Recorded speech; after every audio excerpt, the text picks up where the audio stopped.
Well, hello, my Next Gen fam. Welcome to another episode of Mentor Moments with Next Gen HQ. We are so excited for the inspiration that's coming. So please make sure you're sitting comfortably, you have your notebook out, and you are ready for the conversation to come. We are so honored to have Tricia Sandiego on with us today. Tricia is a senior advisor at AARP with, wait for it, 10 years of experience in public health, health communications, and healthcare environments. In her current role, she's focusing a lot on health education programming and strategy, specifically on family caregiving. She leads AARP's employer outreach activities to engage and influence employers as well as industries to help them support working family caregivers. Tricia, we have a lot to learn from you, so thank you so much for coming on today. Thanks for having me. This should be fun. It definitely should be. And it's definitely a different spin that we've never really covered before, but I know it's going to be kind of perfectly aligned with the current state of work that we are in as far as being at home and needing to care give as well as take on other things. So it really comes at a beautiful time. But we're just going to go ahead and dive right in. We have a little bit of a Next Gen HQ tradition with some rapid fire questions. So I'm going to throw out some things for you. Whatever comes to mind is your answer. Are you set? Yeah. Amazing. What is one book that you'd recommend to others? Oh, wow. A book. The Places You'll Go by Dr. Seuss. Oh, that's my go-to graduation gift for anyone I know who's graduating. It's always that book. Amazing. What is your top self-care tip? Top self-care tip is that it doesn't have to take a lot of time. So even 5 minutes of just doing a little meditation or a quick 10-minute walk outside for fresh air. I think when you think about self-care, you think, oh, I have to eat right and get into an exercise program and lose weight. And really, it doesn't have to be this big overwhelming thing, that there are achievable little chunks of things that you can do to really help make a difference in a day. But in terms of like stress relief, I think even things like 5 minutes here and there, little things can add up to a lot. Absolutely. Oh my gosh, I love that tip. It doesn't take more than a few minutes a day to consider yourself just more aligned and centered with who you are and what you want to do. Right. Amazing. And then finally, is there a caregiver in your life that you cherish and look up to? In my own life, I would have to say I had someone who was very dear to me, who was like a mother to me. And she passed years ago. And she is someone who took care of me growing up. She was kind of like a nanny, like I said, like a mother to me, but she did everything in terms of raising me, my brother and sister, and taking care of just sort of our household and my parents, and really part of the family. So she was a caregiver in that sense. But anytime there was any kind of ailment or need within the family, she was there. And then she fell ill. And so roles were kind of reversed. And, we spent many years trying to take care of her. And, and it was, during my early college years when I was doing this. And so she's definitely has a special place in my heart. And I'll never forget sort of the circle of life in that sense, how Absolutely. Sort of she was caring for me for many, many years since I was born, all the way into me kind of trying to do the same for her. So, yeah. I love that. A very special light in your life that we are so excited to be able to honor with this conversation to come. But that, Tricia, leads us right into some of the questions that we have. So we just want to kind of dive in a little bit more, hear about your journey and how you've kind of ended up in the role that you have. And it's seems like you may have already answered some questions that we have upcoming, but we're going to go ahead and dive right in. So I did a little bit of research before I popped on, and I see that you have a background that is very heavily focused within the health industry. Do you mind kind of sharing where your passion for this kind of came about, and if there were any specific moments that happened earlier on, whether in your college years, maybe right after that, that made you cement and know this is what I want to do for the rest of my life? Sure. So ever since I was a young child, I always thought that I wanted to be a doctor when I grew up. And in fact, I loved kids. And so I thought I want to be a pediatrician. And I say pediatrician because my name was actually in the title of that occupation. But then I realized that I think it would be hard for me to sort of emotionally separate from treating patients. And I think I'm a very sympathetic and empathetic person, and I don't know if I'd be able to sort of draw the line. So I was like, okay, I don't think I can do that side of healthcare. And then I really just became passionate about the public health aspect, thinking about health in terms of populations rather than just single individuals and treating them one at a time. Thinking about your community, thinking about populations, how you can help better the health of a community is sort of how I became more passionate. And in college, I was doing health promotion education events on campus. And then I decided to pursue a graduate degree in public health, specifically in health education and health promotion. And that's when I realized that, this is it. This is what I'm passionate about. As long as in my work, I'm doing something that's, that is helping improve the health of individuals and communities, I think that will, help me keep going. And so that's sort of what started it, is trying to think that I would be sort of in the medical field, but then moved over more towards the public health side. And now to this day, I'm working on health communication, health education, health promotion activities.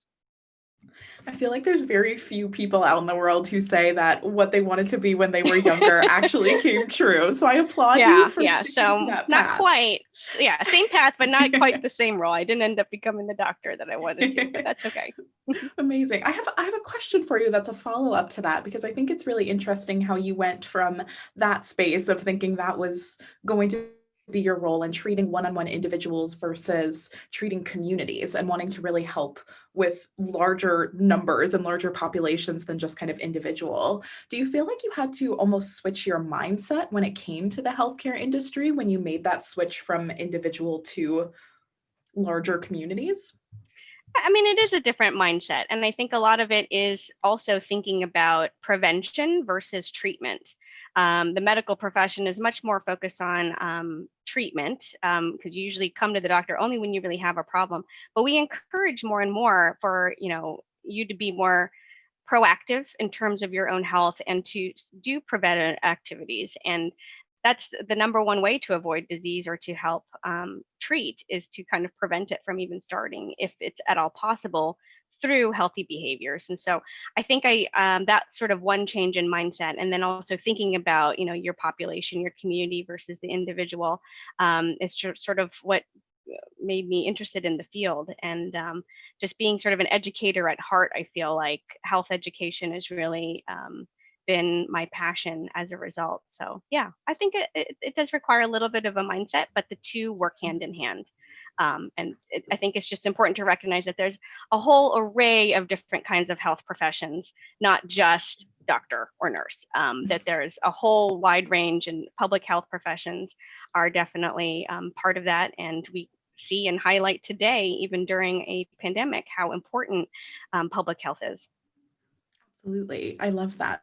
So that shift from treatment to prevention and continued awareness. So that way, hopefully you're even able to stop people from having to go to the doctors and to the nurses, because you've already hit on those things that are going to help them build a healthy, long life, it seems.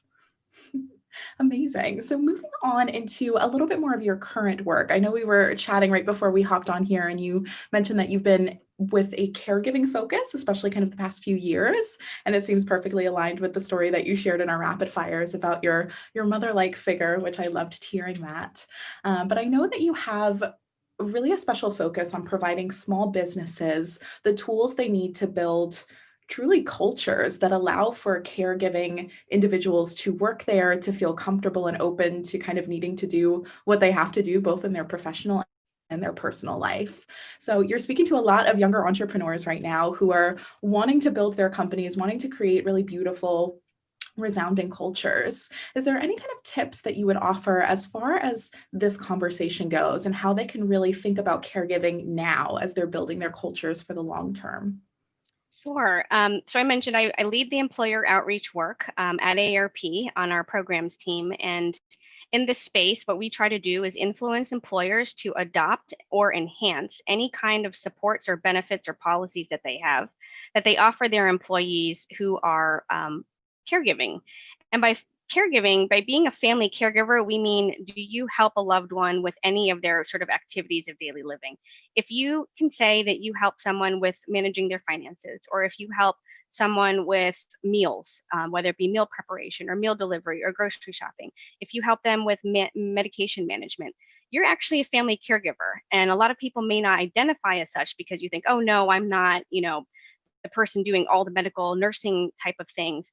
That doesn't matter. For us, providing care in that capacity means you're a family caregiver, and that does take up time. And most caregivers are working in some capacity, whether that be full-time or part-time. In fact, 60% of the 48 million family caregivers are doing that. They're working during their day job, and then they sort of have the secret second job on the side, sometimes at home, sometimes you're caring for, a neighbor, or sometimes it's long distance caregiving. But it does take up time and energy, and it's an act of love, and it's a lot. Sometimes there are challenges, but oftentimes there's also some rewards to it. And so we're encouraging employers and small business owners included to really think about that. Many small business owners themselves could be a family caregiver also. So thinking about how do you balance your work life and your personal life, which your personal life may be, a lot of it could be caregiving. If you're in sort of that part of a caregiving journey, it can take up a lot of time. And from a culture standpoint in the workplace, being open about how flexible you want to be to your staff, being open about sharing your own caregiving story can really help show that there's going to be an accommodating culture. And just like with parents and children, in the workplace, you hear a lot about parents talking about their kids, their soccer game and stuff.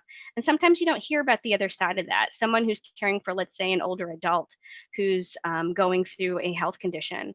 It's not as rosy and easy to talk about, or you may fear that there's a stigma associated with it. Like you can't talk about it because you're worried that they may think you're not committed to your job, or you may be turned down for opportunities or promotions. And so if we can all embrace, an open culture, and one that can be flexible for people who are caregiving, it's an issue you can't ignore, particularly as an employer, because as the population ages, the need for family caregivers to step up and sort of be the backbone of our long-term care system is just going to increase. And so I think you can be ahead of the game by preparing for that and being more sort of flexible and competitive in that sense. You can recruit some of the top talent and retain some of the top talent by being supportive and offering those sort of flexible things that family caregivers are looking for. So it seems like really infusing a culture, even in its early stages, with accommodation, with flexibility, and also relatability, creating an environment where someone can say, you know what, this is what I'm dealing with at home. This is what I have to do when I close my laptop for the day. I love that. I think those are really crucial elements that a lot of our individuals now can kind of take away from this, for sure. Without prying, without probing. You don't want to, pry into personal, confidential stuff. But if you are sharing your story openly and you feel comfortable doing it, it does make it relatable, and it does make you feel like it's human. And we know that a lot of small businesses do treat their companies like family. And so this is just an aspect of families, is caring for other people within the group. And so yeah. Absolutely. So kind of guiding perfectly into this next question, which I'm really curious and excited to hear your answer to. It seems very much like the space that you work in, and the healthcare industry at large, individuals have to be a little bit more empathetic than maybe some other industries, some other roles. You have to really be in a position where you're listening, where you're understanding, where you're really trying to create that underlying narrative of we are all in this together. How do you feel that you're able to infuse empathy and just personal experiences into your day-to-day work, if you can say that? Well, empathy. It's interesting you say that, because empathy, we think about, is it something that can be learned and achieved, or is it something that's sort of just part of someone's personality? Is it a skill, or is it something? And I think it's a little bit of both. And when for me, I think it kind of, in the line of work that I do, it's sort of, I am always trying to think about that person's shoes and what that journey is. And so that's one aspect of it. We hear from people who are working family caregivers who are sort of struggling with the juggle, that sometimes their own company can have the best policy in the world in terms of flexibility and supports, but sometimes it's their direct supervisor or their manager who is not supportive and is not empathetic to their situation because they're thinking about their business objectives and the bottom line, which is also understandable. And so for us, we thought about, well, how can we influence that? And we actually created a manager training online on caregiving to help support people managers. And it's something that we're not saying, we're trying to necessarily teach empathy, but to try to open your eyes and become more aware of how you can be more empathetic. What would you do in someone else's shoes if you were in that position? Because chances are that if you're not a caregiver now or have never been, you will be in the future, near future or far future. At some point in your life, someone's most likely to become a family caregiver. And so, from the people manager perspective, we think let's influence managers to say there is a way to be flexible and empathetic and supportive of your team, and that can actually make your team thrive more in terms of productivity. And here are some practical ways that you can backfill and continue to meet your business objectives while still doing that. It doesn't have to be a either or situation.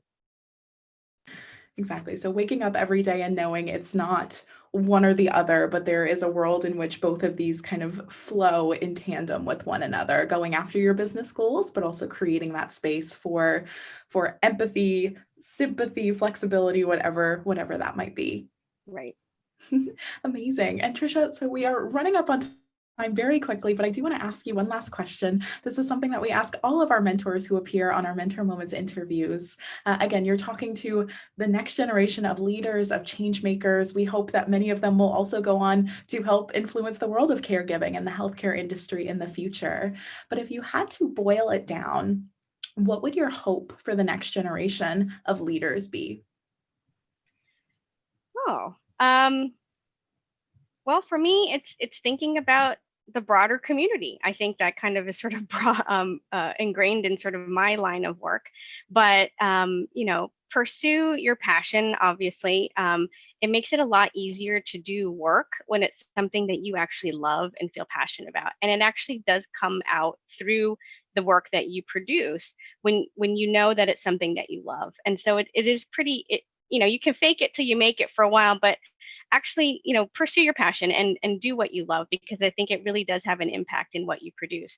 And if you can produce something that can impact the different and make a difference in a wide variety of people's lives and impact a large number of people of all different types, I think that's another thing to consider is, yes, it's absolutely important to just make a difference in one person's life, but what can you do for, the next set of people that are in the same boat? How can you impact and make a difference sort of on that larger scale as well? Amazing. So you heard it all right here from Tricia herself. Pursue your passions, because faking it till you make it only works for so long. And also try to think of things on a little bit of a bigger scale. Go from that one individual to that community side of things. Tricia, we want to thank you so much for coming on to Mentor Moments. This was such a special interview. I'm so excited we got to connect to do this. Thanks, Rachel. This was great. Absolutely. If one of our community members is interested in connecting with you, connecting with AARP, maybe finding those resources that you mentioned before, how can they best do that? Sure. Well, our resources for specifically on employer caregiving is available at aarp.org/employer caregiving. But you can check out our main site at aarp.org/caregiving for all the consumer information on that. But they can shoot me an email. I'm at tsandiego@aarp.org. Amazing. I hope you're going to get a couple of emails sent your way on this to continue the conversation. Thanks, Rachel. Next Gen fam, we'll see you next week.